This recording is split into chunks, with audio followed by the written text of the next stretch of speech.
And we're back with part 2 of Hail to the Thief. Where we left off in part 1, we listened to We Suck Young Blood.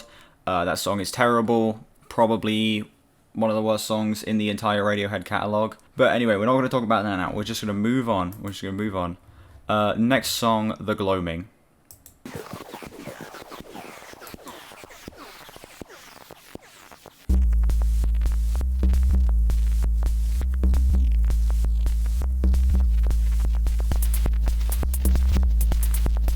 What the hell is going on with this instrumental already? Just like this really weird like sub-bass thing going on with like this glitchy, I guess it's meant to be a hi-hat. It sounds so weird. It doesn't sound bad necessarily, it's just another example of the very dated electronics that they got going on.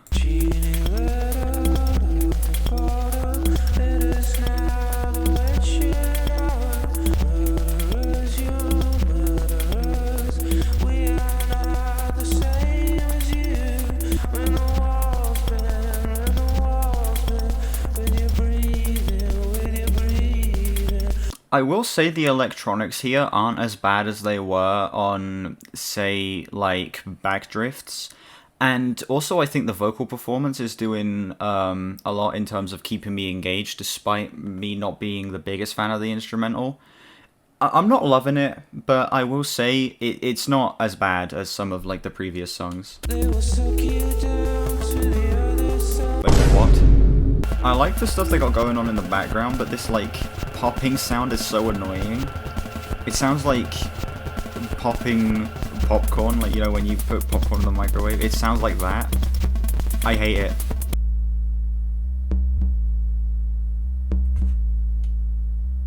Okay, before we get the transition to the next song.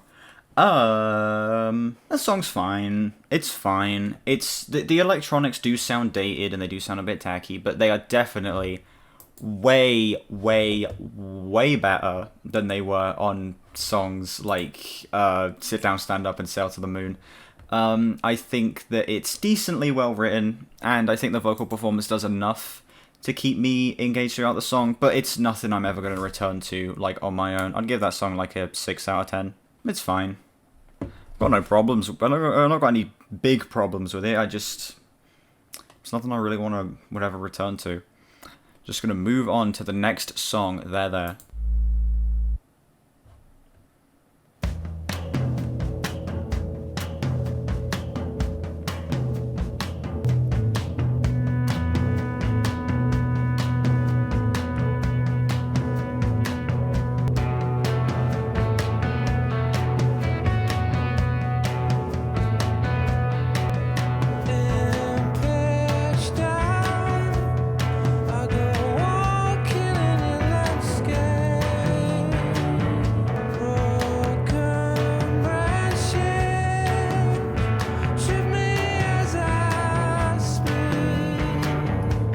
This song is just further proving my point. When you don't have the electronics at the front of the tracks, it works so much better. This song has basically no electronics. It's like, it's being led by the drums. It has an incredible sounding guitar, super thick bass line.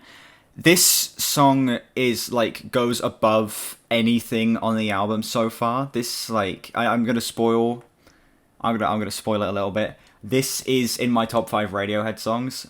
I think this is one of the best recorded songs they've ever made. I think it has the most unique sound, and I think it's maybe one of their best written songs as well. This thing is just incredible. Just 'cause you feel it doesn't mean it's there.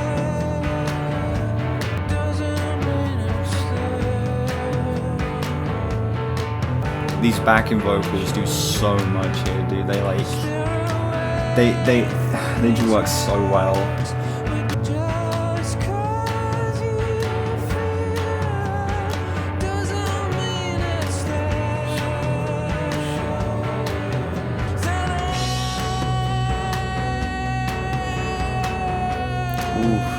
Vocal performance too. One of like possibly the best vocal performance on any Radiohead song.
Listen, the reason this album is so impressive to me is because songs like that were recorded in one day. They made a song that perfect in one day.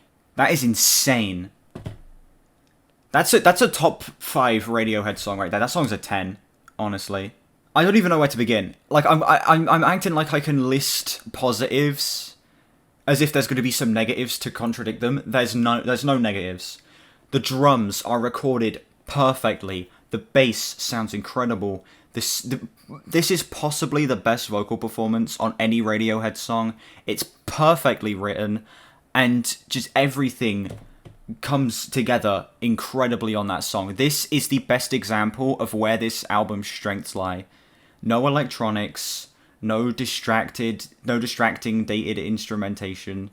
Just, yes, it sounds good. They actually do what the album's meant to be, and they prove that they can make great rock music instead of electronic music. It's perfect. Oh, and the guitar tones as well. This is like the best the guitars have sounded on any Radiohead song ever.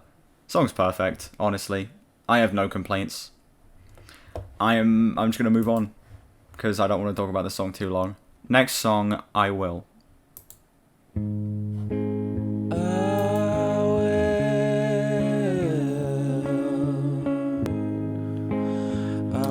Oh yeah, so you remember how I mentioned in my Amnesiac video when it was a song like Spinning Plates? That song is actually this song put in reverse. Okay, so this is like Spinning Plates if it wasn't reversed. Different instrumental on it, but it's same lyrics, just not in reverse. I love the vocal layering here. Wrong button. Okay. Hey, song's fine. It's a nice little interlude track in the middle of the album, I guess. It's nothing incredible, it's nothing great, I don't really care for much of the sound of the lyrics here, but it's like nothing bad. I'd give it like a 5.5 out of 10. There's just not really much to talk about with that song. It's just kind of whatever. It's fine. Sounds nice. It's cool that it's a previous song that's like was in reverse and not in reverse. I feel like that's pretty cool. But besides that, there's nothing really much to talk about. I'm just going to move on to the next song, A Punch Up at a Wedding.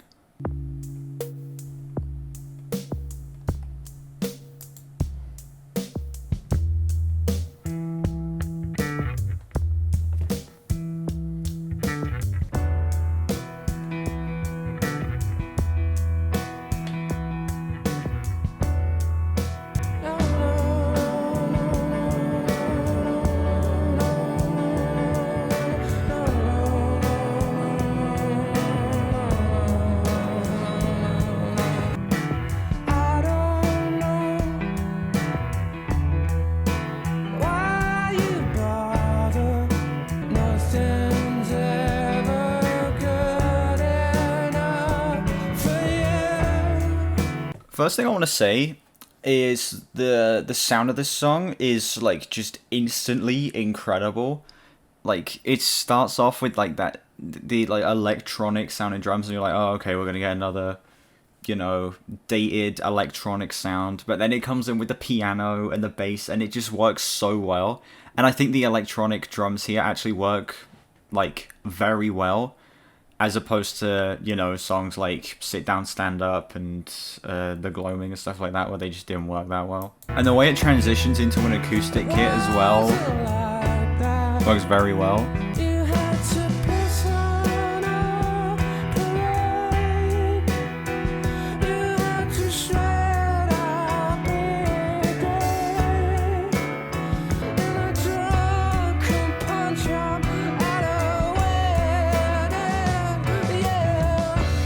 Love the writing here too. It's like, this is one of the better written songs on the album. It's like doing such a great job at keeping me engaged. Like a lot of these lines here just work so well. Like, you had to shred our big day, you had to ruin it for all concerned in a drunken punch up at a wedding. That's so cool. It's just so well written.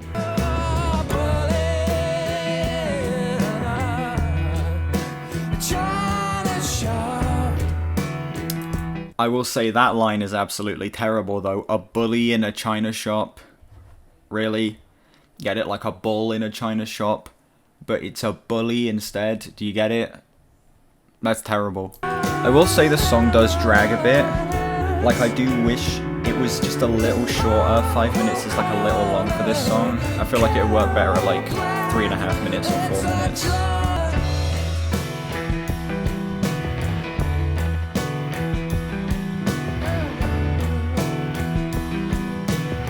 Yeah, despite the fact that the outro is a little long, I just love the sound of it. Like the way it's blending the instrumental from the rest of the song with this little electronic bit here. Works very well, honestly. Yeah, that's just a solid ass song. It does drag a little bit, it's a little too long. There are some moments where I'm sort of like a little out of it and I'm like, okay, wait for the song to end. But I think the outro works very well. I think that the instrumental throughout the song sounds great, and yeah, it's just another solid ass song in the middle of this album. I'd give it an 8 out of 10, I reckon. Solid, pretty great. Few issues here and there, but honestly, it's a song I wouldn't mind returning to. Just gonna move on. Next song, Myxomatosis.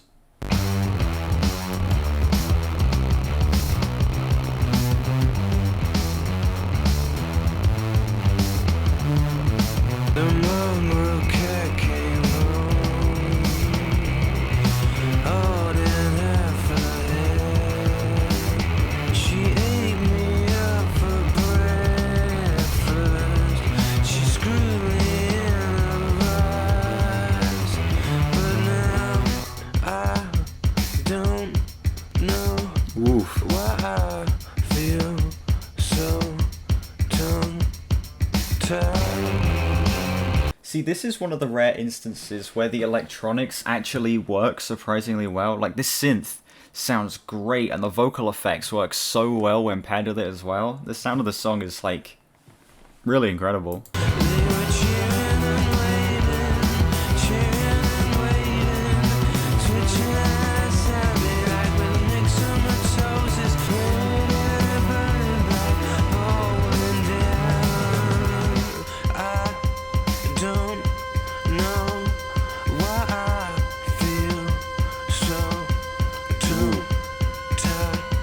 Hold on a sec.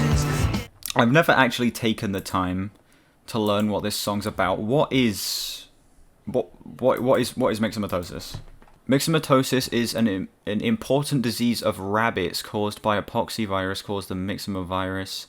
MV causes very mild disease in its original host in South America, but in some species of rabbit and hares, especially the European rabbit. Oh, I see. So it isn't actually found in humans, it's found in rabbits. So it like makes their eyes swell and they salivate a lot and they twitch. Okay.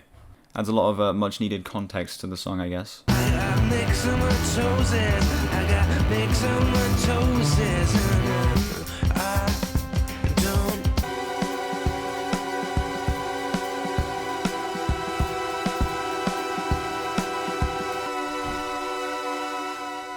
That's just that song is one of the rare instances where having the electronics be at the forefront of the track actually works very well. The synth sounds incredible, the vocal effects work very well, and I think all of these like spacey, weird electronics going on in the background as well sound great. The only, like, legit, the only problem I have with this song is that a better version of it exists. It's the basement version from when they did In Rainbows from the Basement. They performed this song as well. And you have to understand, I never say that live versions are better than studio versions. I normally think live versions are, like, way weaker than studio versions. But that is the one instance where the live version of this song, I think, gets it just a little bit better. I'm feeling like a 9 on this song, though. That is just another solid-ass song. I do prefer the live version, but hey. Song just sounds great, honestly. It's one of my favorites. Alright, down to the final 2. Next song, Scattrerbrain.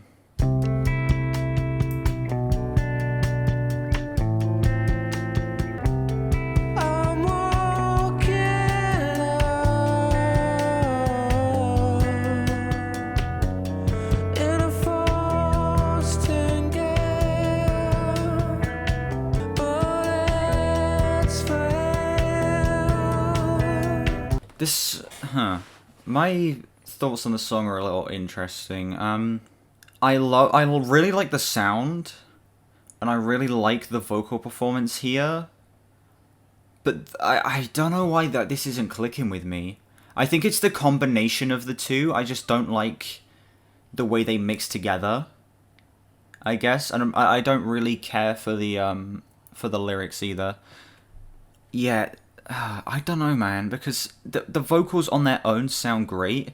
The instrumental on its own sounds great, but the two mixed together I just don't think really works. Yeah, the vocals sound incredible, and so does the instrumental, but they just don't mix together all that well.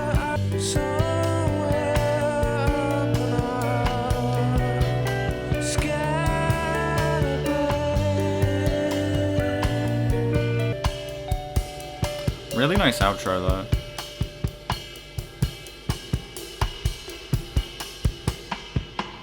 That song had... the individual elements of the song were really good. Incredible vocal performance. Really great sound. Lyrics I'm not too crazy on, but you know, I wasn't like... I didn't think they were terrible. But it's just the mix of all of these things doesn't really work for me. On their own they sound good, but when mixed together it just didn't really work all that well. I don't think it was bad. I don't think it was like a bad combination or anything, but it just... encoding error happened while recording. I don't know how long it was happening, but I'm just going to give my final thoughts on the song Scatterbrain real quick. Again, it's fine.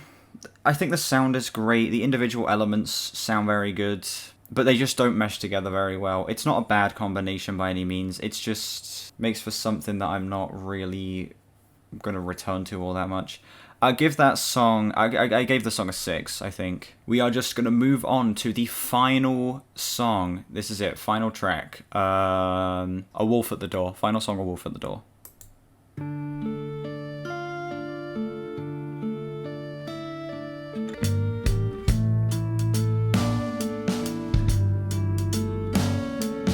Drag him out your window, dragging out the dead, singing a mess. You snakes and ladders, flip the lid. Up pops the cracker, snaps you in the head. Dance you fucker, don't you dare, don't you dare, don't you flan in the face. Song's such a strange way to close out the album, like this vocal performance. Like, bro is spitting bars on the final track, that's crazy. I keep the world from the door. It calls me on the phone, tells me all the ways that he's gonna mess me up. Steal all my children if I don't pay the ransom.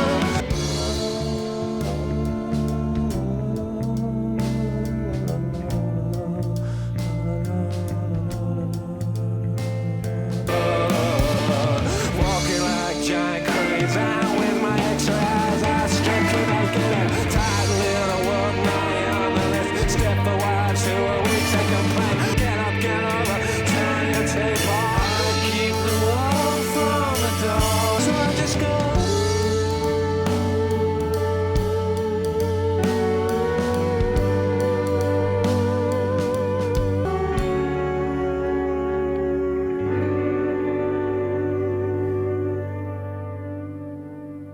Really, it's just such a strong closer to this album, dude. I think this is one of, like, the best written songs on the album. It seems to be talking about, like...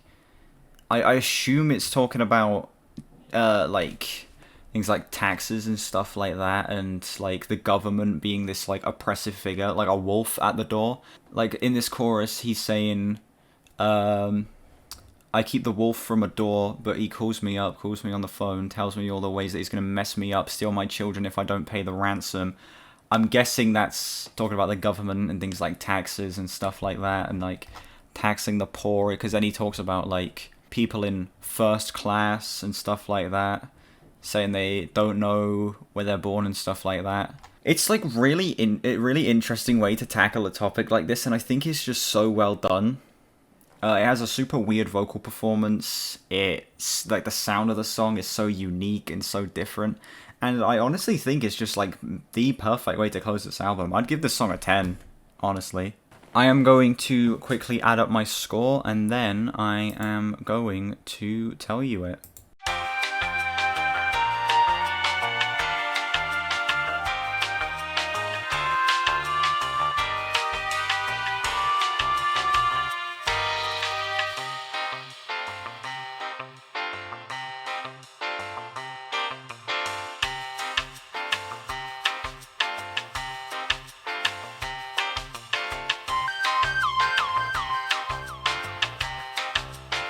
I am feeling a 7.3 out of 10 on this album.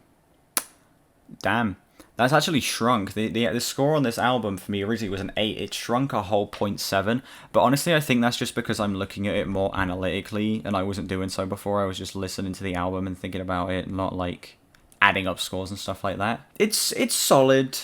You can feel definitely that the album was rushed. There's a lot of like the stuff that I didn't care for on Amnesiac is brought back here and stuff like that. It's just stuff I don't really care for, but it also has a lot going for it as well. It has like when it's not focusing on the electronics, I think the instrumentation is great. I think that the political tone of the album works very well, especially on songs like 2 + 2 = 5 and A Wolf at the Door and Go to Sleep and stuff like that. Has a lot of great performances. It has a lot of really interesting ideas. But again, because they only spent 2 weeks making the album, they didn't have time to flesh out those ideas and like really perfect them. It's a little bloated, it's a little long, but I think it also has some of the band's like best songs, full stop. So yeah, go check it out if you haven't. That is going to do it for Hail to the Thief. In Rainbows should hopefully be out soon. I don't know how long. I really have no clue how long the Hail to the Thief stuff is going to take to edit. It could take me couple days, could take me a whole week, because this is by far the longest recording I've done so far. But yeah, like, subscribe, check out all of my previous Radiohead videos, recommend me any albums you want me to listen to after the Radiohead series is done as well. I want to definitely start branching out, listen to a bunch of other stuff once this is done. And yeah, I will see you all in Rainbows Part 1. Goodbye.